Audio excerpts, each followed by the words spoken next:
Mas, bukannya kamu bilang pulang besok? Baskara terperanjat. Lestari Wijaya menarik koper kecil yang telah menemaninya dalam perjalanan dinas selama beberapa tahun terakhir. Suara roda yang bergesekan dengan paving block menggema monoton, memecah keheningan malam di kompleks apartemen. Waktu sudah menunjukkan pukul 9 malam. Perjalanan dinas ke Bandung yang semula dijadwalkan 3 hari, selesai lebih cepat 1 hari dengan lancar. Karena rindu rumah, ia bergegas menukar tiketnya dengan jadwal kereta cepat HUS paling awal. Sepanjang perjalanan pulang, Lestari membayangkan betapa terkejut sekaligus senangnya sang suami, Baskara, melihat kemunculannya yang tiba-tiba. Mungkin mereka bisa duduk di ruang tamu sambil menikmati kopi gayo berkualitas yang ia beli sebagai oleh-oleh, berbagi cerita-cerita kecil selama beberapa hari berpisah. Membayangkannya saja sudah membuat senyum hangat terukir di bibirnya di tengah rasa lelah. Memasuki tahun ke-7 pernikahan, keseharian yang biasa dan hangat seperti inilah hadiah paling nyata baginya. Demi acara kejutan ini, ia tidak memberitahu Baskara bahwa jadwalnya dipercepat. Dengan sisa baterai ponsel yang sekarat, ia hanya mengirim 1 pesan WhatsApp, besok tiba. Semua lancar, dan sisa dayanya ia hemat untuk memesan gocar dan melihat peta. Sesampainya di depan lobi apartemen yang sudah familiar, ia mendongak dan melihat cahaya terang dari jendela ruang tamu unitnya. Ah, dia ada di rumah. Lestari merasa lega. Ia mempercepat langkahnya, masuk ke lift, dan menekan tombol lantai yang sudah sangat ia hafal. Ting! Pintu lift terbuka. Koridor sepi senyap, hanya suara roda kopernya yang bergema. Berdiri di depan pintu rumah, rasa lega yang familiar menyelimutinya. Ia meletakkan koper dan mencari kunci di dalam tasnya. Rangkaian kunci bergemerincing pelan. Klek. Saat kunci dimasukkan ke lubang dan diputar dengan lembut hingga pintu sedikit terbuka, senyum di wajah Lestari membeku. Suasana tenang dan hangat yang ia bayangkan sirna tak berbekas. Sebagai gantinya, udara pengap campuran bau rokok kretek, keringat, dan parfum murahan yang menyengat menerpa wajahnya, bersama dengan suara gaduh yang memekakkan telinga. Lestari terpaku sejenak. Pikiran pertama yang terlintas adalah ia salah alamat. Namun, setelah sadar, ia melihat rak sepatu kayu jati kesayangannya yang dibeli bulan lalu masih ada di sana.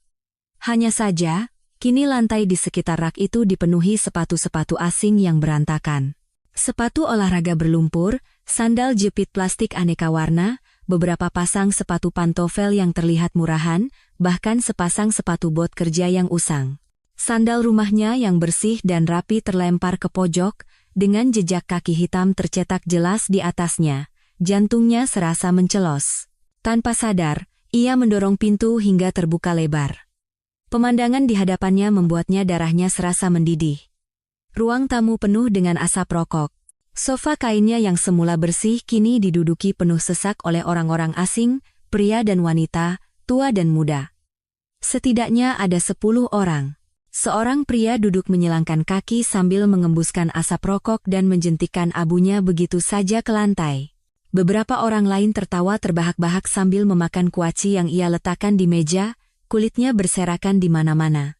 Anak-anak berusia sekitar 6-7 tahun berlarian dan bermain di lantai yang biasa ia pel dengan cermat hingga mengilap. Anak laki-laki terkecil di antara mereka memegang sesuatu di tangannya dan membuat coretan merah yang mencolok di dinding berwarna krem pucat yang telah ia pilih dengan susah payah. Pupil mata Lestari menyempit. Itu, lipstik edisi terbatas pemberian sahabatku dari luar negeri. Rumahnya, tempat berlindungnya yang ia rawat dan jaga dengan sepenuh hati, telah berubah menjadi pasar malam yang bising dan kacau. Dan di pusat semua kekacauan ini, duduk suaminya, Baskara, di sofa 2 dudukan. Wajahnya memerah, dan meskipun ia berusaha keras menyembunyikannya, raut panik dan tidak nyaman yang luar biasa terlihat jelas. Yang lebih menyakitkan adalah kenyataan bahwa seorang wanita muda dengan gaun ketat dan riasan tebal duduk dengan santai di sandaran tangan sofa di sebelahnya.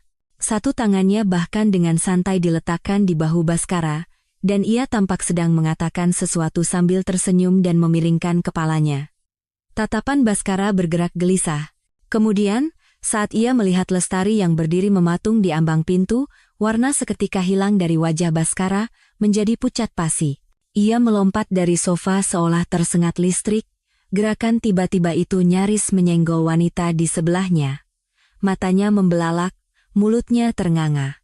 Ekspresinya adalah campuran dari keterkejutan, kepanikan, dan ketakutan yang luar biasa. Suaranya yang keluar pun terdengar sumbang. "Lelestari, kakakmu. Bukannya kamu bilang pulang besok?" Kalimat itu bagaikan paku es yang menusuk dan menghancurkan kepingan harapan terakhir Lestari. Ia tidak salah alamat.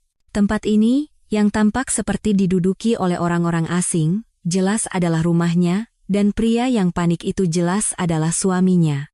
Seruan kaget dan gerakan panik Baskara membuat ruang tamu yang bising itu hening seketika. Semua obrolan dan tangisan anak-anak berhenti seolah tombol mute ditekan. Puluhan pasang mata penuh rasa ingin tahu, kebingungan, dan bahkan ada sedikit provokasi yang sulit dikenali serentak tertuju pada tamu tak diundang di ambang pintu. Wanita berias tebal itu pun menegakkan tubuh, melipat tangannya di dada, dan memindai Lestari dari atas ke bawah. Tak ada sedikit pun kepanikan di matanya, sebaliknya, ada rasa superioritas terselubung, seolah sedang menilai lawannya. Waktu seolah berhenti selama beberapa detik, Lestari merasakan seluruh darahnya naik ke kepala. Telinganya berdengung, rasa malu dan amarah yang luar biasa meledak di dadanya seperti gunung berapi, siap menelannya. Ia menggigit bibir bawahnya kuat-kuat. Rasa sakit itu memaksanya untuk tetap tenang. Ia tidak boleh tumbang. Ia tidak boleh menunjukkan sisi lemahnya di sini. Ia menarik napas dalam-dalam. Udara pengap itu terasa gatal di tenggorokannya, tetapi kepalanya yang kacau menjadi sedikit lebih jernih. Ia tidak menghiraukan pertanyaan lemah Baskara maupun tatapan provokatif wanita itu. Perlahan, langkah demi langkah, ia masuk ke dalam rumahnya yang telah berubah menjadi asing. Suara hak tingginya yang beradu dengan lantai menggema keras di tengah keheningan yang aneh ini. Sambil menghindari kekacauan di lantai, ia memindai satu persatu wajah-wajah asing itu, hingga akhirnya tatapannya terkunci pada wajah Baskara yang penuh ketakutan, setajam paku es. Suaranya terdengar luar biasa tenang, bahkan sopan dengan dingin. Namun, setiap kata seolah mengandung serpihan es. "Tuan Baskara, bisa tolong perkenalkan para tamu ini?" Bibir Baskara bergetar, keringat dingin membasahi dahinya. Ia membuka mulut, tetapi tidak bisa merangkai kalimat yang utuh. Mereka ini. "Mbak ini siapa, ya?" Sebelum Baskara selesai tergagap, wanita berias tebal itu yang angkat bicara. Wajahnya dihiasi senyum yang sangat palsu, dan suaranya manis hingga memuak. "Aduh, ada apa ini? Kami sedang membicarakan hal penting dengan Mas Bas." Sambil berbicara, ia sengaja merapatkan tubuhnya ke arah Baskara, menunjukkan keakraban. Saat itu, seorang pria paruh baya dengan setelan jas yang tidak pas, dan rambut penuh pomade yang duduk di sofa utama berdeham. Dengan logat daerah yang kental, ia berkata dengan angkuh, "Betul. Saya ini calon mertuanya Baskara. Kami kesini mau lihat-lihat rumah." Kata Rina, "Rumah ini besar. Sayang juga kalau dibiarkan kosong. Jadi, kami mau siap-siap bawa ibunya Rina sama adik-adiknya untuk tinggal bareng di sini. Sekalian adaptasi lingkungan dulu." Seorang wanita parubaya di sebelahnya dengan raut wajah masam segera menimpali. Ia mencibir dengan ekspresi menghina. "Betul itu. Lagi pula interior rumah ini sudah kuno, pencahayaannya juga kurang bagus. Nanti kalau Rina sudah pindah ke sini, harus direnovasi total." Kata-kata itu menghantam telinga Lestari seperti petir. Siap-siap tinggal bareng, harus direnovasi total? Mereka tidak hanya berencana mengambil alih rumah ini, tetapi sudah merencanakan bagaimana mengubahnya. Dan Baskara, apakah dia hanya diam saja, atau bahkan ikut serta dalam rencana gila ini? Di balik amarah yang memuncak, muncul ketenangan yang aneh. Lestari menatap kerumunan di hadapannya. Suaminya yang pucat pasi, dan ingin sekali bersembunyi di lubang tikus, wanita yang tampak menang dan sombong, dan keluarga yang bertingkah seperti pemilik rumah. Tiba-tiba ia ingin tertawa. Tawa yang sangat hampa dan dingin, tanpa sedikit pun kehangatan. Ia tidak berteriak atau menangis. Di tengah tatapan bingung semua orang, Ia dengan tenang mengeluarkan ponselnya, membuka kuncinya, dan mengaktifkan mode rekam video. Ia mengarahkan kamera perlahan ke seluruh ruang tamu yang kacau, sampah di lantai, noda lipstik di dinding, asap rokok yang pekat, dan wajah-wajah yang terkejut atau angkuh. Terakhir, kamera berhenti cukup lama, menyorot Baskara dan wanita yang menempel di sebelahnya. Suara Lestari terdengar melalui rekaman ponselnya, sangat tenang. "Wah, sudah kumpul semua, ya. Saya rekam sebentar untuk kenang-kenangan. Jarang-jarang kan ruang tamu rumah saya seramai ini, jadi terasa lebih hidup." Tindakan ini benar-benar di luar dugaan semua orang. Baskara yang ketakutan mencoba menghalanginya, tetapi tatapan dingin, Lestari membuatnya membeku di tempat. "Lestari, apa yang kamu lakukan?" Senyum kemenangan di wajah Rina juga membeku. Sepertinya ia tidak menyangka wanita yang terlihat lemah lembut ini akan bereaksi seperti ini. Keluarganya pun mulai berbisik-bisik. Setelah merekam selama sekitar 1 menit, Lestari dengan rapi memasukkan kembali ponselnya. Ia tidak lagi menatap siapapun. Seolah semua orang di ruangan ini hanyalah udara. Ia berbalik dan menarik kopernya yang masih tergeletak di dekat pintu. Saat hendak melangkah keluar, ia berhenti seolah teringat sesuatu. Ia menoleh, menatap noda lipstik merah yang jelas di dinding. Nada bicaranya tenang, tetapi mengandung kekuatan yang tak terbantahkan. "Silakan dilanjutkan, saya mau pergi istirahat." Ia berhenti sejenak, lalu menambahkan, suaranya menggema jelas di seluruh ruangan yang tiba-tiba senyap. "Oh ya, Tuan Baskara, tolong ganti rugi lipstik saya, ya. Itu edisi terbatas, jadi harganya mahal." Struknya ada di laci. Setelah selesai berbicara, ia membuka pintu tanpa ragu dan melangkah keluar. Ia menutup pintu dengan lembut, tanpa suara bantingan. Namun, suara pintu tertutup yang pelan itu menghantam jantung Baskara seperti palu godam, menghancurkan permukaan keramaian palsu ini. Di dalam, yang tersisa hanyalah keheningan yang mencekam dan kekacauan yang akan segera meledak. Di luar, Lestari menarik kopernya, menegakkan punggungnya, dan berjalan menuju lift. Begitu pintu lift tertutup dan mulai bergerak turun, barulah ia membiarkan air mata panas mengalir tanpa suara. Namun, di balik air matanya, tatapannya perlahan menjadi semakin keras dan dingin. Ia tahu, sesuatu telah berubah selamanya sejak ia membuka pintu itu, dan perang baru saja dimulai. Pintu kamar hotel berbunyi klek dengan lembut di belakangnya, mengunci keributan menjijikkan itu di luar. Lestari bersandar pada pintu yang dingin. Punggungnya yang tegar dan nyaris patah itu akhirnya luruh seketika. Koper terlepas dari tangannya yang lemas dan jatuh ke samping. Kamar itu sunyi senyap. Hanya dengungan rendah dari AC sentral yang menjadi kontras kejam dengan kebisingan di rumahnya tadi. Keheningan yang berlebihan ini justru terasa seperti batu besar yang menekan dadanya. Ia tidak menyalakan lampu, membiarkan cahaya kota dari luar jendela menyelinap masuk dan menciptakan bayangan samar di atas karpet. Tubuhnya perlahan merosot di sepanjang pintu, hingga ia terduduk di lantai. Rasa dingin yang merembes melalui pakaian tipisnya tidak sebanding dengan kehampaan dingin di hatinya. Awalnya hanya isakan kecil yang tertahan. Bahunya bergetar tak terkendali. Kemudian, seperti banjir bandang, kesedihan dan rasa terhina yang luar biasa datang menelannya sepenuhnya. Ia tidak bisa menahannya lagi. Ia membenamkan wajahnya dalam-dalam ke lututnya dan menangis terseduh-seduh.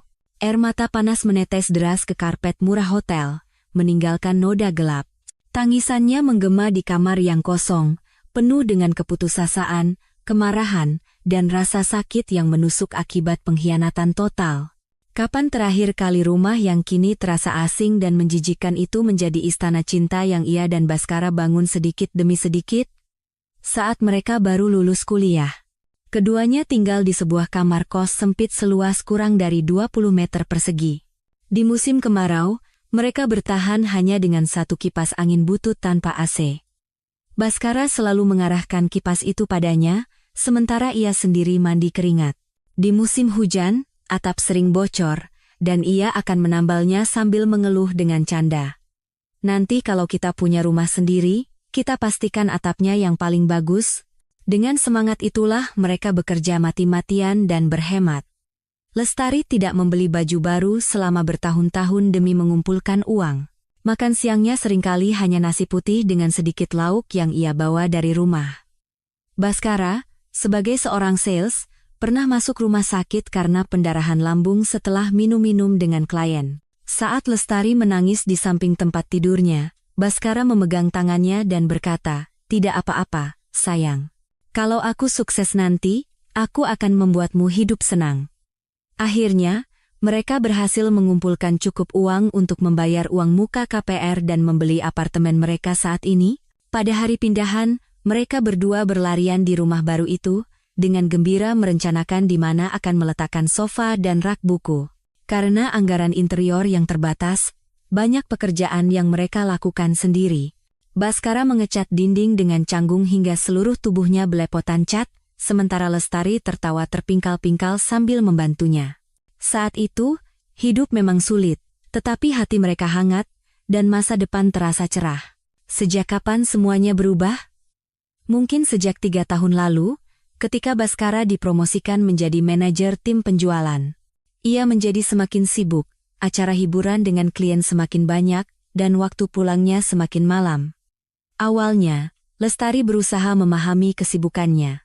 Ia selalu menyalakan lampu ruang tamu untuk menunggunya, dan menyiapkan soto hangat di panci. Namun, waktu pulangnya bergeser dari jam 10 malam menjadi jam 12, bahkan terkadang ia tidak pulang semalaman. Teleponnya juga sering tidak diangkat. Alasannya selalu sama. Rapat dengan klien selesai terlalu malam, jadi ia tidur di dekat kantor. Bukan berarti ia tidak curiga. Aroma parfum asing di bajunya, ponsel yang selalu dalam mode getar atau senyap, nada bicaranya yang semakin sering ketus, lupa hari-hari penting, dan hubungan suami istri yang mendingin. Semua pertanda itu seperti jarum-jarum kecil yang menusuk hatinya. Ia pernah bertanya, pernah bertengkar. Baskara selalu berkelit, "Kamu terlalu sensitif. Aku kerja keras begini kan buat keluarga kita juga. Aku lagi banyak stres," atau malah menuduhnya tidak pengertian dan pencuriga. Demi mempertahankan rumah tangga yang tampak sempurna ini, ia memilih untuk bersabar.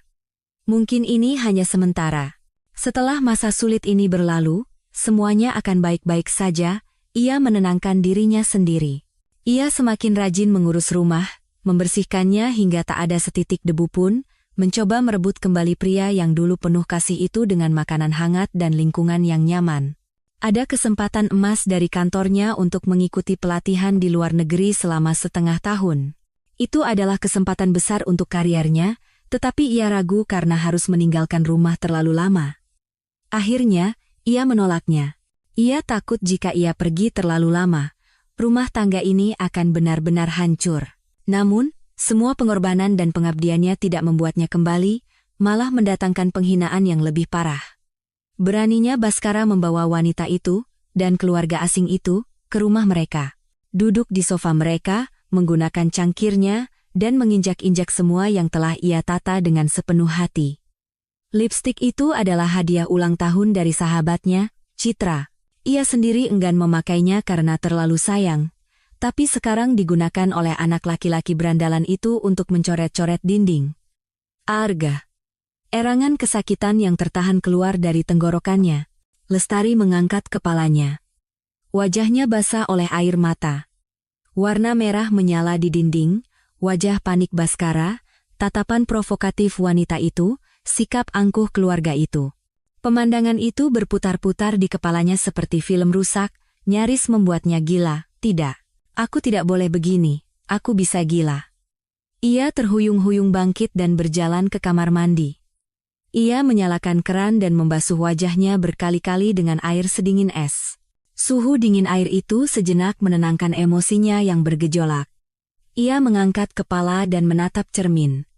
Seorang wanita dengan mata bengkak, wajah pucat, dan rambut acak-acakan. Begitu asing hingga membuatnya merinding. Ini bukan Lestari. Tidak ada gunanya menghancurkan diri sendiri seperti ini demi seorang pria pengkhianat, pengecut, dan tak tahu malu. Ia butuh bantuan. Seseorang yang benar-benar bisa diandalkan dan berpikiran jernih.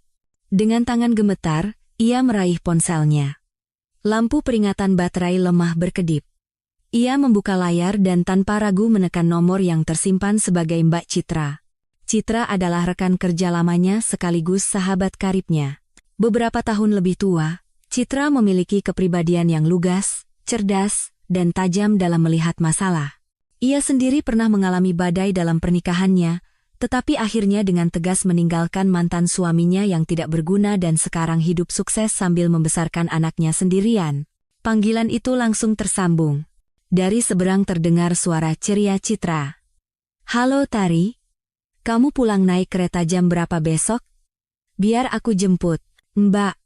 Begitu Lestari membuka mulut, tangis yang ia tahan pecah, mengungkapkan seluruh perasaannya. Di seberang telepon, Citra langsung menyadari ada yang tidak beres. Suaranya seketika menjadi serius. "Tari, kamu kenapa? Kamu nangis? Ada apa?" "Mbak, Aku sudah pulang hari ini." Dengan terbata-bata dan tidak berurutan, Lestari menceritakan semua yang ia lihat malam itu. Orang-orang asing yang memenuhi rumahnya, kemesraan Baskara dengan wanita muda itu, ucapan angkuh keluarganya, noda lipstik di dinding, dan akhirnya, bagaimana ia merekam video dan pergi dari rumah. Hening selama beberapa detik di seberang telepon. Kemudian terdengar suara tegas Citra yang menahan amarah. "Kirim lokasimu. Tunggu di situ, jangan kemana-mana. Aku datang sekarang." Kurang dari 40 menit kemudian, bel pintu hotel berbunyi. Saat Lestari membuka pintu, Citra masuk dengan tergesa-gesa sambil membawa termos. Ia pertama-tama memeriksa kondisi Lestari dari atas ke bawah. Setelah memastikan tidak ada luka selain mata yang bengkak, ia sedikit lega. Lalu, ia memeluk Lestari dengan erat. "Dasar Baskara brengsek," Citra mengumpat sambil menggeretakkan gigi. Ia melepaskan pelukannya dan menyodorkan termos ke tangan Lestari. "Nih, cepat makan. Aku buatkan bubur sumsum." Walaupun langit runtuh, perut harus tetap diisi. Di dalam termos ada bubur sumsum hangat dengan saus gula merah yang manis. Melihat bubur itu dan merasakan ketulusan sahabatnya, air mata Lestari kembali menggenang, tapi kali ini, ada kehangatan di dalamnya. Citra mendudukkannya di tepi tempat tidur dan menarik kursi untuk duduk di hadapannya. Ekspresinya serius. "Sudah puas nangisnya? Sudah sedikit lebih tenang?" Lestari mengangguk sambil menyendok bubur sedikit demi sedikit. Perutnya terasa sedikit lebih hangat. "Bagus." Citra mencondongkan tubuhnya ke depan, tatapannya tajam. "Sekarang katakan padaku, apa rencanamu?" Lestari mengangkat kepala dengan ekspresi bingung. Citra berkata dengan penekanan di setiap katanya, "Apakah kamu hanya akan melampiaskan emosi, menangis, dan memaki-maki, lalu ketika si brengsek itu datang membujuk, kamu akan kembali seolah tidak terjadi apa-apa, dan menjadi istri yang baik lagi?"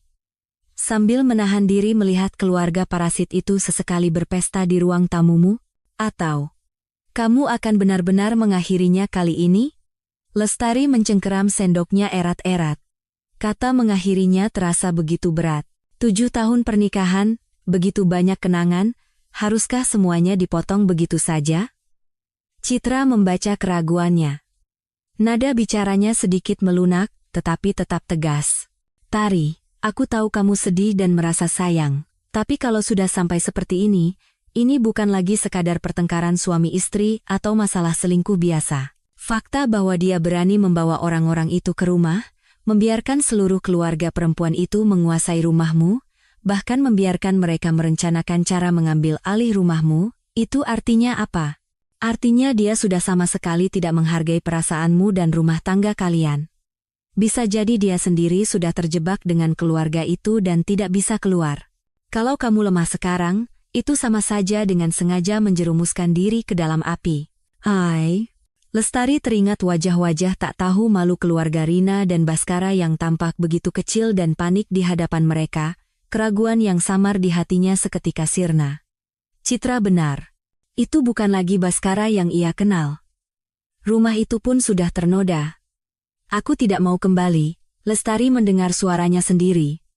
Masih sedikit serak, tetapi ada ketegasan yang belum pernah ada sebelumnya. Rumah itu sudah kotor. Citra menepuk lututnya. "Nah, begitu dong.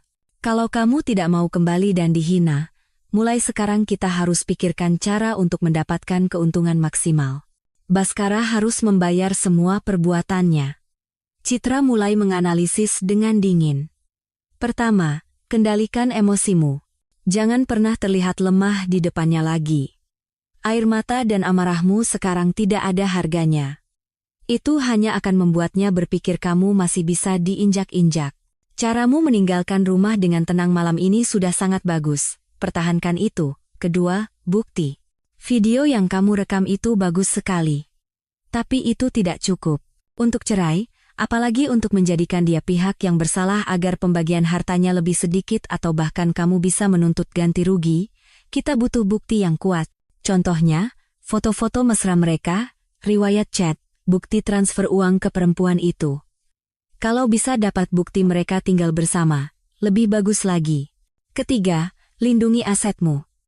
Rekening gajimu, tabungan pribadimu, cepat amankan semuanya. Cek juga rekening bersama kita.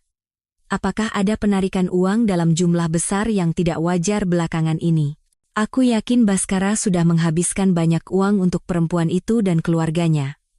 Kata-kata Citra, satu persatu, begitu jelas, bagaikan lentera yang menerangi kabut kebingungan Lestari. Ia tidak lagi sendirian. Ia tidak lagi meraba-raba dalam kegelapan dan penghinaan. Ia punya sekutu, dan ia punya arah. Aku tahu ini akan sulit dan menyakitkan, kata Citra lembut sambil memegang tangan Lestari yang dingin. Tapi Tari, kamu harus kuat. Hidupmu terlalu berharga untuk dihabiskan demi laki-laki seperti itu. Kita harus menang. Dan kita harus menang dengan cara yang elegan. Saat itu, ponsel Lestari berdering. Nama Bhaskara tertera di layar. Lestari menatap Citra. Citra menggelengkan kepalanya dengan tegas. Jangan diangkat. Lestari menekan tombol merah. Beberapa saat kemudian, masuk pesan WhatsApp. Sayang, di mana kamu? Kita perlu bicara. Ini semua salah paham. Jari Lestari gemetar. Citra mengambil ponsel darinya. Mulai sekarang, sampai kamu benar-benar siap, jangan hubungi dia. Jangan biarkan dia tahu di mana kamu, biarkan dia panik. Citra berdiri. Malam ini kamu istirahat di sini. Besok, aku akan bantu kamu cari tempat tinggal sementara yang aman. Setelah itu, kita cari pengacara perceraian terbaik di Jakarta. Endo, pengacara? Lestari terkejut. Tentu saja. Jawab Citra dengan tatapan membara. Perang sudah dimulai, Tari. Kita tidak bisa pergi ke medan perang tanpa senjata. Malam itu, untuk pertama kalinya setelah bertahun-tahun, Lestari tidak menunggu Bhaskara. Ia mematikan ponselnya, membenamkan diri di bawah selimut hotel yang asing, dan memaksa dirinya untuk tidur. Ia tahu, mulai besok, ia akan menjadi Lestari yang benar-benar berbeda. Hari berikutnya, Citra menepati janjinya. Ia membawa Lestari ke sebuah apartemen studio kecil milik temannya yang sedang kosong.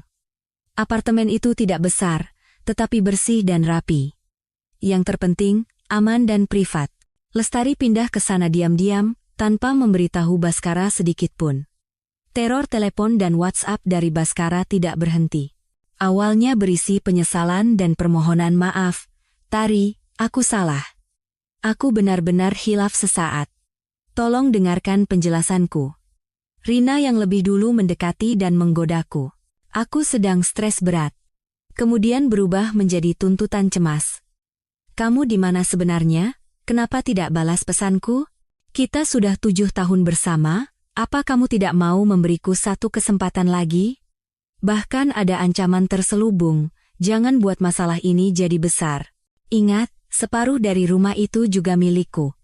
Setiap pesan, setiap tangkapan layar panggilan tak terjawab, Lestari simpan dengan dingin. Ia bahkan menggulir riwayat percakapan mereka selama setahun terakhir. Dan menandai kebohongan-kebohongan serta jawaban acuh tak acuh Bhaskara. Bukti-bukti dingin ini, seperti batu bata, meruntuhkan benteng ilusi terakhir tentang pernikahan mereka di dalam hatinya. Pada hari ketiga sore, Lestari merasa inilah saatnya. Ia mengirim pesan WhatsApp singkat ke Bhaskara. Besok jam 2 siang. Di Starbucks PIM. Aku hanya akan bicara sekali. Ia memilih tempat umum yang ramai seperti Starbucks. Selain aman, Ini juga bisa mencegah Baskara bertindak gegabah jika emosinya meledak. Baskara langsung membalas, "Oke, aku pasti datang. Terima kasih banyak, sayang, sudah mau menemuiku." Sebelum pergi, Lestari sengaja mengenakan pakaian kerja yang rapi dan riasan tipis untuk menutupi kelelahannya, membuatnya tampak dingin dan tak tersentuh. Perlengkapan terpentingnya adalah alat perekam yang disamarkan sebagai pulpen, yang didapatkan Citra entah dari mana. Citra berpesan, "Nyalakan dari awal sampai akhir. Jangan tegang, pancing dia secara alami untuk bicara tentang perempuan itu dan masalah uang." Pukul 2 siang, Lestari tiba tepat waktu di Starbucks. Baskara sudah ada di sana, duduk di pojok dekat jendela dengan 2 cangkir kopi yang belum tersentuh di depannya. Ia tampak jauh lebih kuyuh, matanya cekung, dan ia belum bercukur. Melihat Lestari, ia langsung berdiri dan mendekat dengan wajah penuh kehati-hatian, kecemasan, dan sanjungan. "Tari, kamu datang. Silakan duduk." Ia mencoba menarik kursi untuk Lestari, tetapi dihentikan oleh tatapan dinginnya. Lestari duduk sendiri, dan meletakkan pulpen perekam itu di atas meja dengan santai, mengarahkannya ke Baskara. "Bicaralah, apa yang mau kamu jelaskan?" Tanya Lestari langsung ke intinya, tanpa emosi. Baskara mulai memainkan peran penyesalannya. "Tari, aku brengsek. Aku bukan manusia. Kamu boleh pukul aku, maki aku, apa saja. Tapi masalahnya benar-benar tidak seperti yang kamu pikirkan. Rina. Dia anak baru di kantor, dan dia terus mendekatiku dengan sengaja. Dia membuatku mabuk, dan waktu itu, aku benar-benar khilaf. Sumpah, hanya sekali. Setelah itu dia yang terus menempel padaku. Aku tidak bisa melepaskannya." Lestari mendengarkan dalam diam, jarinya tanpa sadar mengelus cangkir kopi yang hangat, kata-kata itu terdengar begitu hampa dan konyol. Ia memotongnya dan melontarkan pertanyaan kunci pertama. "Hanya sekali? Kapan?" Baskara terdiam sejenak, lalu membuang muka. Mungkin sekitar setengah tahun yang lalu, aku tidak ingat persis." "Setengah tahun yang lalu," ulang Lestari. Suaranya tidak keras, tetapi menusuk. "Itu artinya, selama setengah tahun ini kalian terus berhubungan, bukan hanya di kantor." "Aku terpaksa." Baskara mencoba membela diri, keringat mulai membasahi dahinya. "Dia mengancamku. Kalau aku tidak menemuinya, dia akan membongkar semuanya di kantor dan menghancurkan karierku. Tari, kamu tahu kan betapa susahnya aku mencapai posisi ini?" Lestari tidak goyah dan terus mendesaknya. Nada bicaranya tetap tenang, tetapi setajam pisau bedah. "Jadi, apa yang kamu lakukan untuk membungkamnya, memberinya uang, atau menjanjikan sesuatu? Dan kenapa keluarganya ada di rumah kita waktu itu?" Di bawah tekanan, pertahanan psikologis Baskara mulai runtuh. Ia menceritakan dengan tidak berurutan betapa terpaksanya dia. Keluarga Rina itu. Mereka semua preman. Ayah, ibu, kakak-kakaknya, semua tidak punya pekerjaan tetap dan selalu minta uang. Rina terus mendesakku untuk mencarikan pekerjaan buat adiknya. Hari itu mereka tiba-tiba datang. Katanya mau jalan-jalan di Jakarta beberapa hari tapi tidak punya tempat menginap, jadi mereka memaksa mau lihat-lihat rumah, aku tidak bisa mencegah mereka. "Lihat-lihat rumah?" Lestari tertawa dingin. Kelihatannya lebih seperti sedang survei rumah baru mereka. "Apa yang kamu janjikan pada mereka? Membawa mereka tinggal bersama? Atau memberikan rumah ini pada mereka?" "Bukan. Sama sekali bukan." Baskara menyangkal dengan keras, tetapi matanya yang gelisah mengkhianatinya. "Mana mungkin aku memberikan rumah kita pada mereka?" "Itu Rina yang terus membisikiku, katanya rumahnya besar dan kosong, jadi sayang. Aku hanya menanggapinya seadanya. Mana aku tahu mereka akan menganggapnya serius." "Membisikimu?" Lestari menangkap kata itu. Jantungnya terasa sakit lagi. Tapi ia memaksa dirinya untuk tetap tenang. "Sepertinya kalian punya banyak waktu untuk berbisik-bisik, ya? Selain di rumah kita, di mana lagi kalian bertemu? Hotel? Atau kamu menyewakan apartemen untuknya?" Wajah Baskara memerah lalu memucat. Ia menghindari tatapan Lestari. Hanya sesekali di luar, Lestari, itu semua tidak penting lagi. Yang penting adalah aku sadar aku salah. Aku janji, aku akan putus total dengannya. Tolong maafkan aku sekali ini saja. Kita mulai lagi dari awal, ya? Aku akan 2 kali, 3 kali lipat lebih baik padamu. Melihat sikapnya yang memelas, hati Lestari tidak tergerak sedikit pun, hanya rasa jijik yang semakin dalam. Ia mengganti topik, langsung ke inti masalah. Mulai dari awal, Tuan Baskara, dengan apa Anda mau memulai dari awal dengan saya? Berapa banyak uang kita yang sudah Anda habiskan untuk perempuan itu dan keluarganya? Pertanyaan ini meledak seperti bom, membuat Baskara membeku. Ia ternganga, lama tidak bisa berkata-kata. Lestari menatapnya tajam. Dari rekening bersama kita? Atau dari uang pribadimu? Kamu belikan dia tas, baju? Atau kamu biayai hidup orang tua dan saudara-saudaranya? Riwayat transfer bisa aku cek di bank. Ketakutan yang luar biasa menyelimuti Baskara. Ia sadar, Lestari bukan lagi wanita yang bisa ia bohongi. Ia merosot di kursinya, memegangi kepalanya dengan kedua tangan. Suaranya bercampur isak. Iya, aku memang pakai uang. Tapi tidak banyak, sungguh. Hanya pengeluaran biasa. Ayahnya Rina sakit, aku pinjami 50 juta. Adiknya kena masalah, aku kasih 70 juta untuk uang damai. Dan ya, sesekali traktir makan, belikan barang. Tari, aku juga terpaksa. Kalau tidak diberi, dia ancam akan datang ke kantor dan membuat keributan. 120 juta. Dan pengeluaran biasa. Jantung Lestari serasa berdarah. Itu adalah uang yang mereka kumpulkan dengan susah payah. Uang yang rencananya akan digunakan untuk ganti mobil atau biaya pendidikan anak nanti. Begitu mudahnya jatuh ke tangan keluarga wanita itu. Terpaksa, suara Lestari sedenggine. Tuan Baskara, Anda seorang pria dewasa berumur 30-an, diancam oleh seorang gadis awal 20-an dan keluarganya, sampai Anda mengeluarkan aset bersama kita? Apakah Anda yang terlalu tidak berdaya, atau Anda menikmatinya? Ia berhenti sejenak, menatap pria menyedihkan di hadapannya, lalu menyatakan dengan penekanan di setiap kata.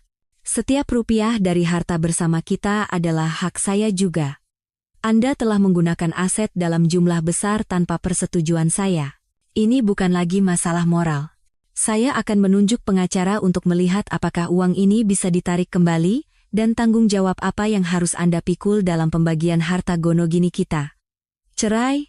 Baskara mengangkat kepalanya, wajahnya pucat pasi. Jangan Tari, jangan cerai, aku salah. Uangnya, aku akan ambil kembali semuanya. Aku akan usahakan bagaimanapun caranya. Tolong beri aku satu kesempatan lagi. Kesempatan? Lestari berdiri. Ia menatapnya dari atas. Tak ada kehangatan di matanya. Saat Anda membiarkan mereka masuk ke rumah kita, Anda sudah menghancurkan semua kesempatan dengan tangan Anda sendiri. Ia mengambil pulpen di atas meja, dengan tenang menutupnya, dan memasukkannya ke dalam tas. Pembicaraan hari ini cukup sampai di sini. Pengacara saya akan segera menghubungi Anda. Setelah selesai, ia tidak lagi menatap Baskara yang terduduk lemas di kursinya. Ia menegakkan punggungnya dan berjalan keluar dari kafe. Sinar matahari terasa menyilaukan. Ia merasa lebih jernih dan kuat dari sebelumnya. Yang terekam di alat perekam itu bukan hanya kepengecutan dan pengkhianatan Baskara, tetapi juga sinyal baginya untuk memutus masa lalu dan melangkah ke kehidupan baru. Dalam konfrontasi ini, ia telah mendapatkan bukti paling krusial dan melihat dengan jelas betapa menyedihkannya lawannya. Yang tersisa sekarang adalah pertarungan hukum yang sesungguhnya. Ia menarik napas dalam-dalam, mengeluarkan ponsel, dan menekan nomor pengacara perceraian yang sudah lama direkomendasikan oleh Citra. Setelah konfrontasi di kafe dengan Baskara, hati Lestari justru menjadi tenang secara aneh. Dugaan yang samar telah menjadi bukti yang pasti, dan rasa sakit yang kabur telah mengkristal menjadi tujuan yang jelas. Ia mencadangkan file rekaman itu ke cloud, kemudian secara resmi menunjuk pengacara yang diperkenalkan oleh Citra, Ibu Ratnasari, SH, MH. Ibu Ratna adalah seorang wanita paruh baya yang kompeten. Setelah mendengarkan cerita Lestari dan memeriksa bukti awal, ia berkata dengan singkat, situasinya menguntungkan kita. Yang penting sekarang adalah memperkuat bukti, terutama yang berkaitan dengan aset. Namun, meski ia menginginkan ketenangan, dunia seolah tidak mengizinkannya. Lestari sudah menduga Baskara akan terus memohon, tetapi ia tidak pernah membayangkan betapa tidak tahu malunya dan gilanya keluarga Rina. Sehari setelah pertemuan itu, sore harinya, saat Lestari sedang membereskan barang-barang di apartemen teman Citra, ponselnya bergetar hebat. Pesan WhatsApp panik dari Yuni, rekan kerjanya yang cukup dekat. "Mbak Tari, di mana?" Gawat. Ada perempuan sama keluarganya datang ke kantor bikin ribut. Mereka teriak-teriak bilang Mbak pelakor sudah merusak hubungan mereka. Katanya Mas Bas sudah janji mau nikahin dia. Mereka norak banget, sampai satpam sama resepsionis kewalahan. Tak lama, telepon dari atasannya masuk. Suaranya tegas namun terkendali. "Ibu Lestari, ada masalah apa di rumah? Sekarang di lobi kantor ada beberapa orang yang mengaku berhubungan dengan suami Anda dan membuat keributan. Emosi mereka cukup tidak stabil dan mengganggu operasional kantor. Bisakah Anda menghubungi mereka untuk menyelesaikannya?" Darah Lestari serasa mendidih. Jari-jarinya mendingin. Ia tidak pernah menyangka keluarga Rina akan berani datang ke tempat kerjanya. Taktik rendahan ini sungguh jahat. Tujuannya jelas, menghancurkan reputasinya hingga ia tidak bisa lagi bekerja di sana. Ia memaksa diri untuk tetap tenang dan menelepon kembali atasannya. Suaranya penuh permintaan maaf, tetapi sikapnya tegas. "Pak, mohon maaf sebesar-besarnya sudah mengganggu kantor. Ini adalah masalah pribadi keluarga saya, dan pihak lawan melontarkan tuduhan yang tidak berdasar. Saat ini saya sedang memproses masalah ini secara hukum dan akan menyelesaikannya secepat mungkin. Mohon bantuan tim keamanan untuk menjaga ketertiban, dan jika mereka bertindak anarkis, tolong segera laporkan ke polisi. Saya akan segera menyerahkan bukti terkait untuk menjelaskan situasinya." Setelah menutup telepon, tangan Lestari masih gemetar, bukan karena takut, tapi karena marah. Citra, yang mendengar percakapan itu, tidak bisa menahan amarahnya. Gila benar mereka itu, sudah keterlaluan. Tidak bisa menyakiti, tapi bisa bikin malu. "Tari, jangan panik, mereka itu sedang terpojok, makanya bertindak nekat." Benar saja, tak lama kemudian pesan dari Yuni masuk lagi. Kali ini nadanya terdengar puas. "Mbak, gila banget, ada yang sebar video sama rekaman suara di grup WhatsApp kantor. Video ruang tamu rumah Mbak Hari itu sama sebagian rekamannya. Sekarang semua orang jadi tahu kejadian sebenarnya. Mereka barusan diusir satpam, malu banget kelihatannya. Sekarang semua orang malah maki-maki perempuan itu dan keluarganya. Nggak tahu malu katanya." Lestari terkejut dan menatap Citra. Citra mengedip sambil berbisik, "Untuk orang-orang yang suka main kotor, cara terbaik adalah melemparkan kebenaran langsung ke muka mereka. Aku minta sepupuku untuk tidak sengaja membagikannya." Opini publik berbalik seketika. Awalnya rekan-rekan kerja ragu, tetapi setelah melihat video ruang tamu yang kacau, keluarga selingkuhan yang arogan, dan Baskara yang panik dikombinasikan dengan reputasi Lestari selama ini menjadi jelas siapa yang benar dan salah tanpa perlu dijelaskan. Keluarga Rina yang mencoba menyerang dengan label pelakor justru menjadi bumerang. Namun, gangguan dari pihak lawan tidak berhenti. Keesokan harinya, Lestari menerima telepon tak terduga dari sepupu jauhnya di kampung. Suaranya terdengar hati-hati. "Mbak Tari, baik-baik saja? Beberapa hari ini ada perempuan yang telepon ke saudara-saudara kita. Katanya Mbak selingkuh di Jakarta, maksa suami cerai, dan mau bawa kabur semua harta keluarga. Bicaranya meyakinkan sekali, kalau kami tidak kenal Mbak, mungkin kami sudah percaya. Sampai mengganggu kerabat di kampung." Amarah membuat seluruh tubuh Lestari dingin. Keluarga ini benar-benar ingin menghancurkannya. Ia segera mengirim pesan panjang di grup keluarga. Ia menjelaskan situasinya secara singkat, perselingkuhan Baskara, perilaku tidak wajar keluarga pihak ketiga, dan fitnah yang sedang mereka sebarkan. Ia juga menyatakan telah menunjuk pengacara dan meminta kerabat untuk bijak dan tidak termakan gosip. Sebagian besar kerabat yang berpikiran jernih mengirim pesan dukungan. Di saat Lestari mulai lelah menghadapi serangan dari berbagai penjuru, sebuah panggilan tak terduga menjadi titik balik.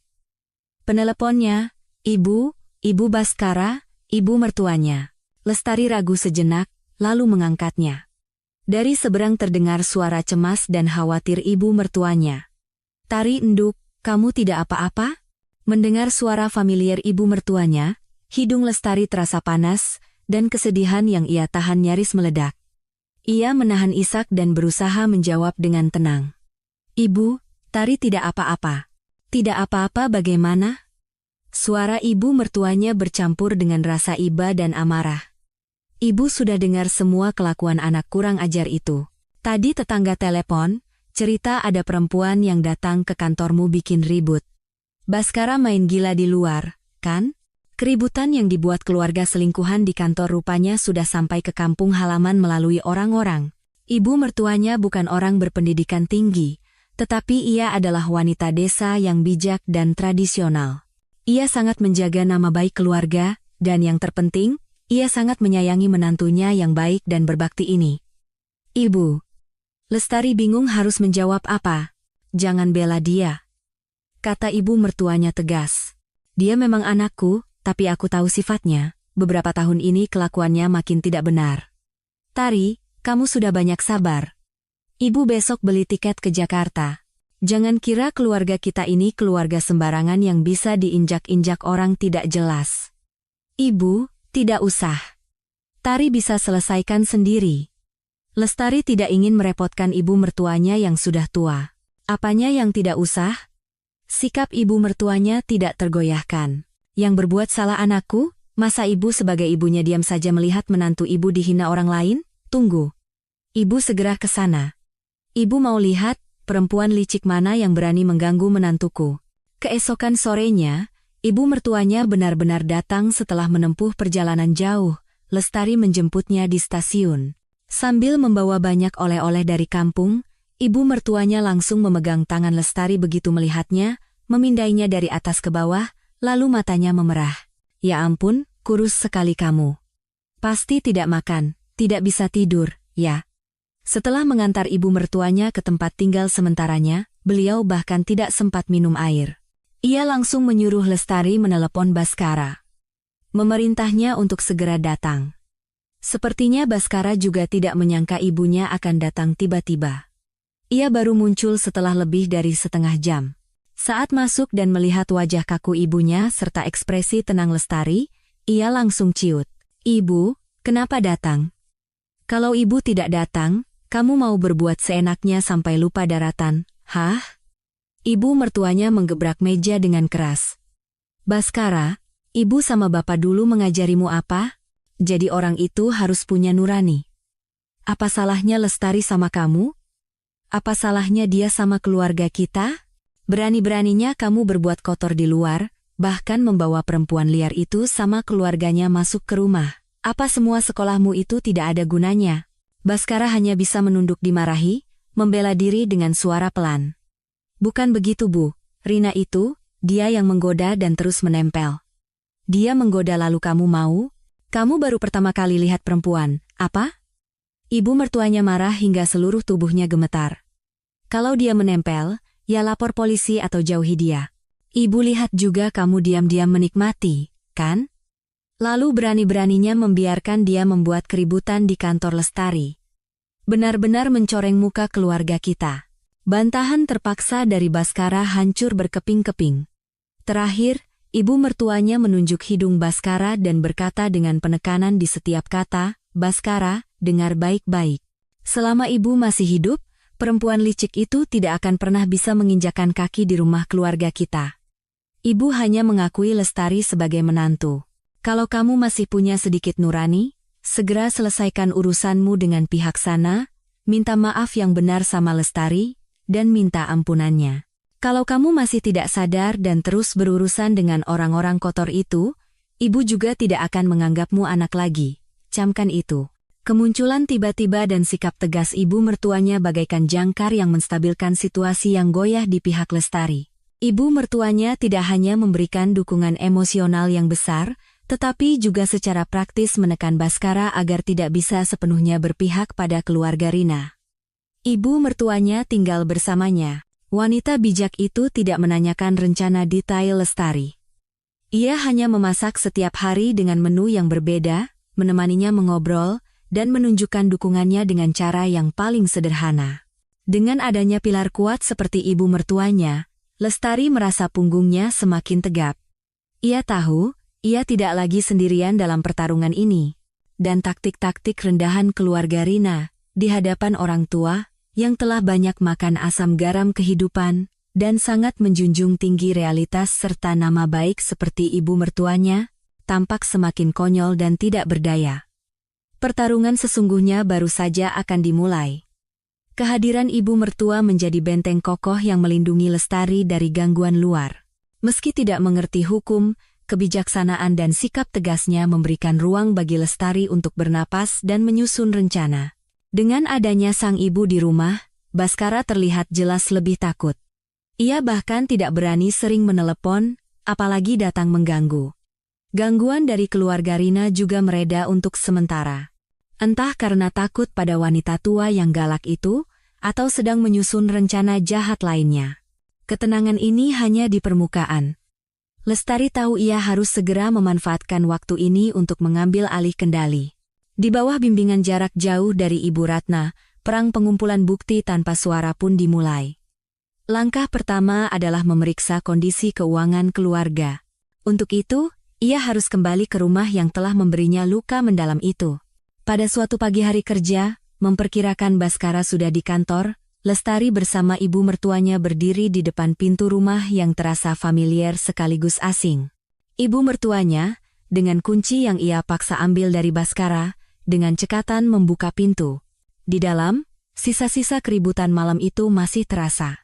Di atas karpet ada remah-remah makanan ringan yang belum sempat dibersihkan, dan di udara tercium bau pengharum ruangan yang aneh, berusaha menutupi bau rokok dan bau asing lainnya. Jantung Lestari sesaat terasa sesak, tetapi segera digantikan oleh tekad yang lebih kuat. Ia langsung menuju ruang kerja. Di sana ada komputer dan dokumen-dokumen penting. Ibu mertuanya berkeliling di ruang tamu dan kamar tidur sambil menggelengkan kepala. Ia bergumam, "Anak kurang ajar, rumah bagus-bagus dibikin jadi begini." Ibu mertuanya dengan sigap mulai merapikan rumah. Terutama di kamar tidur utama, ia memindahkan bantal dan selimut Baskara ke kamar tamu sambil berkata tegas, "Kamar ini sekarang kamu yang pakai. Biar dia tidur di kamar sebelah." Lestari menyalakan komputer. Untungnya, Baskara tidak mengganti kata sandi. Mungkin ia berpikir Lestari tidak akan mengerti hal-hal seperti ini, atau memang belum sempat. Ia menarik napas dalam-dalam dan, sesuai saran Ibu Ratna, mulai mencari bukti. Target pertama adalah riwayat transaksi internet banking. Ia masuk ke akun rekening bersama mereka. Riwayat transaksi selama 6 bulan terakhir terpampang jelas. Awalnya hanya pengeluaran kecil senilai ratusan ribu hingga 1 juta rupiah dengan keterangan belanja atau transfer. Tapi semakin ke belakang, nominalnya semakin besar, muncul transaksi 5 juta, 10 juta, bahkan ada satu transfer senilai 30 juta rupiah. Penerimanya adalah nama yang asing, tetapi Lestari ingat itu adalah nama ayah Rina.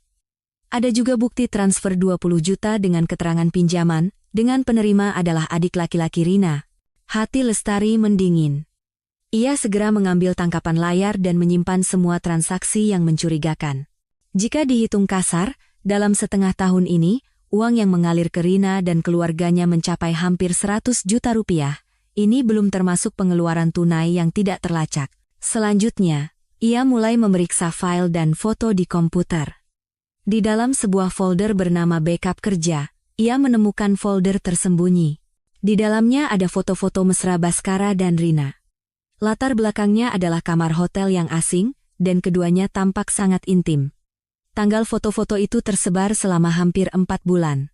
Jauh dari kata hanya sekali yang diucapkan Baskara. Bahkan ada beberapa foto yang diambil di ruang tamu dan dapur rumah mereka, dengan Rina mengenakan piyama, tersenyum penuh kemenangan seolah ia adalah nyonya rumah. Lestari menahan rasa mual dan amarahnya, menyalin dan menyimpan semua foto itu satu persatu, penemuan paling mengejutkan datang dari akun cloud milik Baskara. Di dalam folder bernama R, tidak hanya ada lebih banyak foto pribadi, tetapi juga banyak sekali tangkapan layar percakapan WhatsApp. Isinya adalah Rina yang terus merengek meminta hadiah, mengeluh tentang kesulitan ekonomi keluarganya, dan mendesak Baskara untuk segera menceraikan Lestari.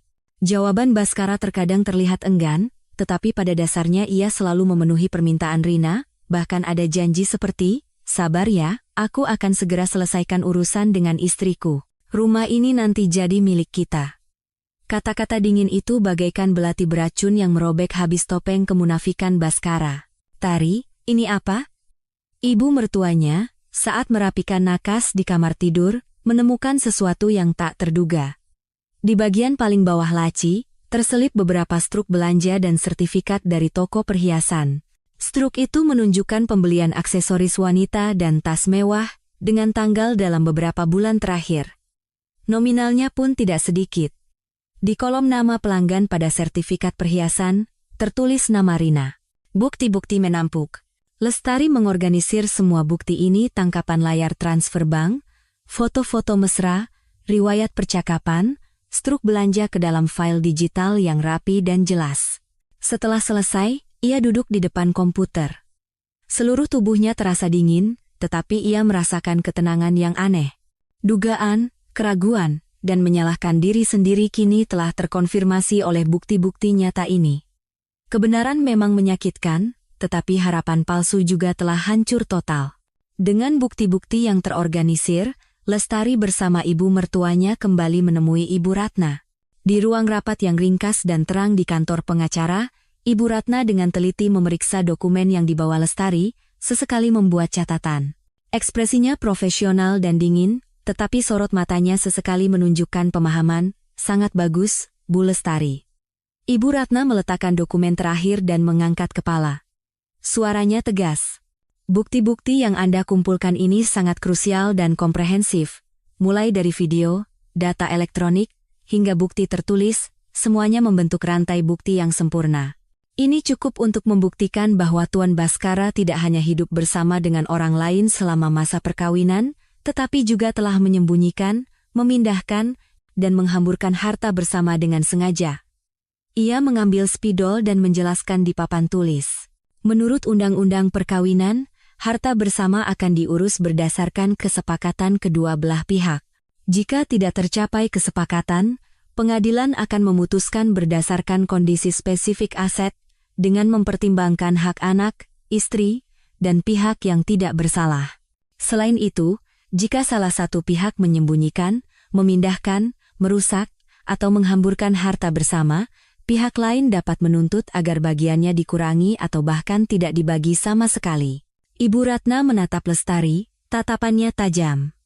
Tindakan Tuan Baskara menghabiskan uang dalam jumlah besar untuk pihak ketiga dan keluarganya adalah contoh klasik penghamburan harta bersama. Dan hubungannya yang tidak pantas dengan orang lain dalam jangka waktu lama adalah kesalahan yang jelas. Dalam pembagian harta, kita bisa menuntut agar bagiannya dikurangi, dan bahkan menuntut ganti rugi atas kesalahannya. Ganti rugi? Lestari sedikit terkejut. "Betul," Ibu Ratna mengangguk. "Termasuk ganti rugi material dan imaterial. Kerugian mental yang ditimbulkan oleh perbuatannya terhadap Anda sangat jelas. Meskipun nominal ganti rugi imaterial mungkin tidak terlalu tinggi, ini adalah sikap hukum yang penting, sebagai hukuman bagi pihak yang bersalah dan penghiburan bagi pihak yang tidak bersalah." Ibu mertua yang mendengarkan di sampingnya terus mengangguk dan menyela. "Betul, Bu pengacara. Harus begitu. Anak kurang ajar itu tidak boleh dibiarkan begitu saja." Ibu Ratna melanjutkan, "Langkah selanjutnya, berdasarkan bukti-bukti ini, saya akan menyusun surat somasi yang detail dan mengirimkannya secara resmi kepada Tuan Baskara. Surat itu akan menyatakan fakta kesalahannya dan konsekuensi hukumnya, serta mengajukan syarat perceraian dan tuntutan ganti rugi dari pihak kita. Ini adalah prosedur hukum formal sekaligus cara untuk menekannya. Kita lihat reaksinya. Jika tidak tercapai kesepakatan cerai, kita akan segera mengajukan gugatan." Saat keluar dari kantor pengacara, senja mulai menyelimuti jalanan. Lestari memegang lengan ibu mertuanya. Ia merasa langkahnya jauh lebih ringan daripada saat datang. Bukti ada di tangan, hukum jelas, dan pengacara profesional. Ia bukan lagi korban yang pasif menanggung pengkhianatan dan penghinaan. Ia adalah seorang pejuang yang siap mempertahankan hak-haknya dengan senjata di tangan. Ibu mertuanya menepuk-nepuk tangannya dan berkata dengan mantap, "Tenang saja, Nduk. Selama kita benar, kita tidak perlu takut. Ini pertarungan yang sudah pasti kita menangkan. Ibu mendukungmu." Lestari mengangguk, menatap kejauhan. Ia tahu hubungannya dengan Baskara bukan lagi pertarungan emosi, melainkan permainan hukum yang mempertaruhkan aset, martabat, dan masa depannya. Dan kali ini, ia yakin akan menang. Surat somasi dari Ibu Ratna bagaikan bom yang dijatuhkan dengan presisi, mengguncang dunia Baskara. Surat itu ditulis dengan kalimat yang tegas dan logika yang jelas, menjabarkan satu persatu hubungan tidak pantasnya dengan Rina, penggunaan harta bersama dalam jumlah besar tanpa persetujuan pasangan, serta tindakan keluarga Rina yang mengganggu dan masuk tanpa izin ke kediaman Lestari, lengkap dengan pasal-pasal hukum yang relevan. Di bagian akhir, surat itu dengan tegas menyatakan bahwa jika dalam waktu 7 hari tidak ada negosiasi mengenai perceraian, pembagian harta, dan ganti rugi, maka gugatan cerai akan segera diajukan ke pengadilan. Satu lembar surat ini menghancurkan harapan terakhir Baskara. Ia mencoba menelepon Ibu Ratna untuk membela diri, tetapi dipatahkan oleh argumen yang dingin dan profesional. Ia mencoba memohon pada Lestari, tetapi semua kontaknya telah diblokir. Bahkan ibunya sendiri kini berpihak pada Lestari dan menghindarinya. Tekanan hukum yang besar dan isolasi total membuatnya nyaris hancur. Keluarga Rina, setelah mengetahui isi somasi, menjadi semakin panik. Mereka pikir dengan membuat sedikit keributan, Lestari akan menyerah dan Rina bisa berhasil merebut posisi. Mereka tidak menyangka lawan akan begitu tegas menggunakan senjata hukum. Kata-kata seperti pengembalian aset dan pelanggaran hukum dalam somasi itu menimbulkan ketakutan yang nyata. Pada hari terakhir batas waktu somasi, Lestari menerima pesan dari Baskara yang dengan susah payah disampaikan melalui ibu mertuanya. Permohonan untuk bertemu terakhir kalinya dan berbicara langsung, dengan tambahan kata, "Aku akan bertanggung jawab." Setelah berdiskusi dengan Ibu Ratna dan ibu mertuanya, Lestari setuju untuk bertemu. Tempatnya ditetapkan di ruang tamu yang penuh dengan kenangan pengkhianatan dan penghinaan itu, waktunya jam 7 malam. Ibu Ratna akan mendampinginya, dan ibu mertuanya bersikeras untuk hadir demi menantunya. Kembali ke tempat yang sama, tetapi suasana hati Lestari sudah sangat berbeda. Dulu ia datang dengan keterkejutan dan luka, kali ini ia datang dengan bukti dan sekutu, secara proaktif untuk menuntut pertanggungjawaban. Ibu mertuanya membuka pintu dengan kunci. Rumah itu tampak telah dibersihkan dengan tergesa-gesa, tetapi di udara masih tercium bau pengharum ruangan yang aneh, berusaha menutupi sisa bau rokok dan aroma asing lainnya. Baskara duduk sendirian di sofa ruang tamu. Ia tampak kuyu, matanya cekung. Melihat rombongan Lestari masuk, ia buru-buru berdiri tetapi menghindari kontak mata. Namun, sebelum mereka sempat duduk, bel pintu berbunyi nyaring. Wajah Baskara berubah. Dengan ragu ia membuka pintu, dan di luar berdiri orang tua Rina, memimpin 7 atau 8 anggota inti keluarga Rina lainnya. Rina sendiri bersembunyi di belakang, wajahnya tegang. Mereka datang tanpa diundang. Jelas, mereka ingin melakukan perlawanan terakhir. "Siapa yang suruh kalian datang?" teriak Baskara dengan suara panik dan marah. "Kenapa kami tidak boleh datang? Ini menyangkut masa depan anak kami, Rina. Tentu saja kami harus datang dan dengar." "Emsan!" Ayah Rina berteriak dengan urat leher menonjol, bersikap preman. Ia memimpin rombongannya masuk. Seketika, ruang tamu yang tadinya sedikit lengang kembali sesak, kedua belah pihak berhadapan. Di satu sisi, Lestari yang tenang dan tegas, Ibu Ratna yang berwibawa, dan ibu mertua yang duduk dengan mantap dan wajah keras. Di sisi lain, Baskara yang panik dan keluarga Rina yang berusaha menggertak dengan wajah sangar. Suasana seketika menjadi tegang. "Baguslah kalian datang," Lestari membuka suara. Nadanya tenang, tetapi mengandung kekuatan yang tak terbantahkan, langsung mematahkan kebisingan lawan. "Jadi kami tidak perlu bicara 2 kali. Ibu Ratna, silakan dimulai. Ibu Ratna membetulkan letak kacamatanya dan mengeluarkan beberapa dokumen dari tas kerjanya. Tanpa basa-basi, ia langsung ke pokok permasalahan. Suaranya jelas dan dingin. Tuan Baskara, dan Anda sekalian yang datang tanpa diundang, tindakan Anda sebelumnya telah menyebabkan kerugian mental dan material yang serius bagi klien saya, Ibu Lestari. Oleh karena itu, hari ini kita akan melakukan komunikasi resmi terakhir di sini. Ia pertama-tama menatap Baskara. Tuan Baskara, Anda pasti sudah menerima surat somasi.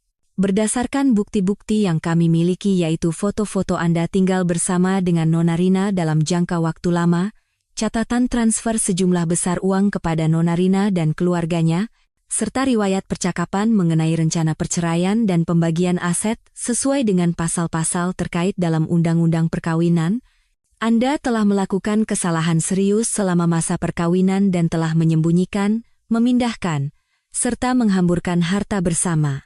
Oleh karena itu, tuntutan klien saya untuk bercerai, mendapatkan bagian harta yang lebih besar, pengembalian aset yang telah Anda gunakan sepihak, dan pembayaran ganti rugi kerugian mental memiliki dasar hukum yang kuat. Setiap kali satu pasal hukum dan satu bukti disebutkan, wajah Baskara menjadi semakin pucat, dan tubuhnya gemetar tak terkendali. Aura keluarga Rina juga dengan cepat menyusut di hadapan daftar kesalahan dan konsekuensi hukum yang dijabarkan oleh Ibu Ratna. Apa maksudnya? Uang itu Baskara yang kasih sukarela? Dia bilang itu pinjaman. Ibu Rina berteriak nyaring, mencoba mengelak. Pinjaman sukarela. Ibu Ratna menatapnya dingin, tatapannya setajam pisau. Apakah ada surat perjanjian utang? Apakah ada kesepakatan bunga dan tanggal pengembalian? Bahkan jika itu pinjaman, meminjamkan harta bersama dalam jumlah besar tanpa persetujuan pasangan juga merupakan pelanggaran terhadap hak properti pasangan. Terlebih lagi, menurut riwayat percakapan, sebagian besar uang ini diberikan sebagai biaya hidup atau bantuan, dan Nona Rina serta keluarganya tidak pernah menunjukkan niat atau tindakan untuk mengembalikannya. Secara hukum, ini kemungkinan besar akan dianggap sebagai hibah atau keuntungan yang tidak adil, dan klien saya berhak menuntut pengembaliannya. Ayah Rina tidak tahan lagi dan menunjuk Baskara sambil berteriak, "Bas, dasar pengecut, kamu juga bicara dong. Dulu kamu janji apa, sekarang malah plin-plan." Baskara benar-benar terpojok. Di hadapan bukti-bukti kuat dan pasal-pasal hukum yang dingin dari Ibu Ratna, tatapan kecewa ibunya, dan pandangan Lestari yang seolah melihat orang asing, topeng terakhirnya benar-benar terkoyak.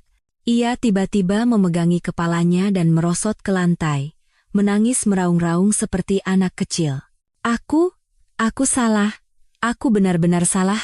Tari, Ibu, Bu pengacara, tolong beri aku satu kesempatan lagi. Uangnya, aku akan kembalikan bagaimanapun caranya, hubungan dengan dia akan aku akhiri sepenuhnya. Melihatnya hancur, keluarga Rina benar-benar tercengang. Senjata andalan mereka kelemahan dan kebimbangan Baskara kini menjadi jerami terakhir yang meruntuhkan mereka sendiri. Selesai? Enak saja bilang selesai, lalu bagaimana dengan nama baik anakku? Ibu Rina mencoba membuat keributan lagi, tetapi ibu mertua yang sejak tadi diam, berdiri sambil menggebrak sandaran tangan sofa. Suaranya tidak keras, tetapi penuh wibawa yang tak terbantahkan. Nama baik? Waktu keluarga kalian datang ke rumah anak dan menantuku, makan, minum, dan bikin ribut, waktu kalian datang ke kantor menantuku dan menebar fitnah, apa kalian ingat nama baik? Dengar baik-baik. Hari ini kalian sudah dengar semua penjelasan Bu pengacara. Uang yang harus dikembalikan, kembalikan, jangan kurang sepeser pun.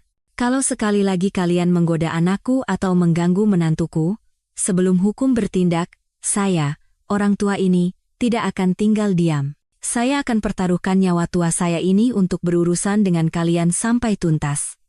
Camkan itu. And RT. Kata-kata ibu mertua mengandung ketegasan dan bobot dari generasi tua, benar-benar menaklukkan keluarga Rina yang hendak membuat keributan. Mereka hanya bisa saling pandang, wajah mereka memerah lalu memucat. Akhirnya, ayah Rina dengan suara kesal berkata, "Ayo pergi," dan rombongan itu dengan lesu meninggalkan rumah yang pernah ingin mereka kuasai itu, seperti diusir. Di ruang tamu, hanya tersisa tangisan putus asa Baskara dan keheningan dingin dari pihak Lestari. Ibu Ratna meletakkan draft kesepakatan cerai yang telah disiapkan di atas meja di depan Baskara. Tuan Baskara, ini adalah draft kesepakatan yang kami ajukan berdasarkan bukti dan hukum saat ini. Silakan baca baik-baik. Ini adalah syarat terbaik yang bisa Anda dapatkan sekarang. Jika setuju, silakan tanda tangan. Jika tidak, kita bertemu di pengadilan. Tapi saya peringatkan, jika sampai ke pengadilan, karena kesalahan Anda, harta yang akan Anda dapatkan kemungkinan besar akan jauh lebih sedikit, dan catatan publiknya akan abadi. Lestari menatap untuk terakhir kalinya pada pria yang lunglai di lantai itu. Di hatinya tidak ada lagi benci maupun cinta. Hanya kehampaan. Ia memegang tangan ibu mertuanya dan mengangguk pada Ibu Ratna. Bu pengacara, sisanya saya serahkan pada Anda. Kami permisi. Selesai berkata, ia memapah ibu mertuanya dan pergi tanpa menoleh lagi.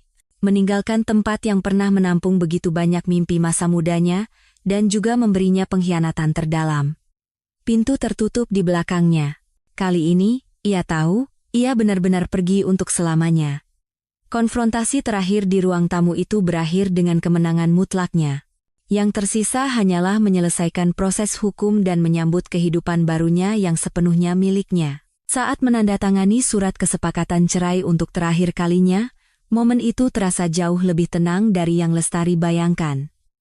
Tidak ada rasa sakit yang menyayat hati, tidak juga kegembiraan yang meluap-luap. Rasanya seperti demam tinggi yang telah lama menguras fisik dan mental akhirnya reda, menyisakan kelegaan setelah kelelahan, dan sensasi aneh karena harus belajar bernapas normal kembali.